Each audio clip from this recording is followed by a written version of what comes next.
కాంగ్రెస్ అధ్యక్షురాలు షర్మిల దూకుడు పెంచారు. జగన్ పై తీవ్రస్థాయిలో విరుచుకుపడ్డారు. గత కొద్ది రోజులుగా జరుగుతోన్న పరిణామాలపై ఆమె స్పందించారు. వివేక హత్య కేసులో వాస్తవాలు పక్కదారి పట్టించేందుకే వైఎస్ఆర్ పార్టీ నేతలు ఆస్తుల అంశాన్ని తెరపైకి తీసుకొచ్చారని చెబుతున్నారు. తనకు ఆస్తులు అజెండా కాదని, వివేక హత్యను గుండెపోటుగా చిత్రీకరించి కట్టుకథల వెనుక అవినాష్ రెడ్డి ఉన్నారని చెప్పుకొచ్చారు. ఆ విషయాన్ని తాను చెబితే తనపైనే అపనిందలు వేస్తున్నారని ఆమె మండిపడ్డారు.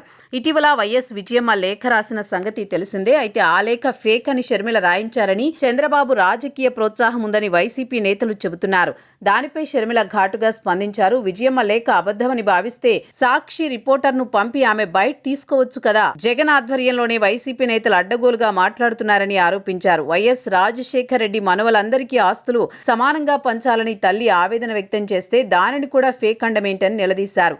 సాక్షి విషయంలో ఆసక్తికర అంశాలు బయటపెట్టారు షర్మిల. వైఎస్ రాజశేఖర రెడ్డి ఫోటో పెట్టుకుని సత్యమేవ జైతే అని రాస్తూ అబద్ధాలు ప్రచారం చేస్తున్నారని మండిపడ్డారు.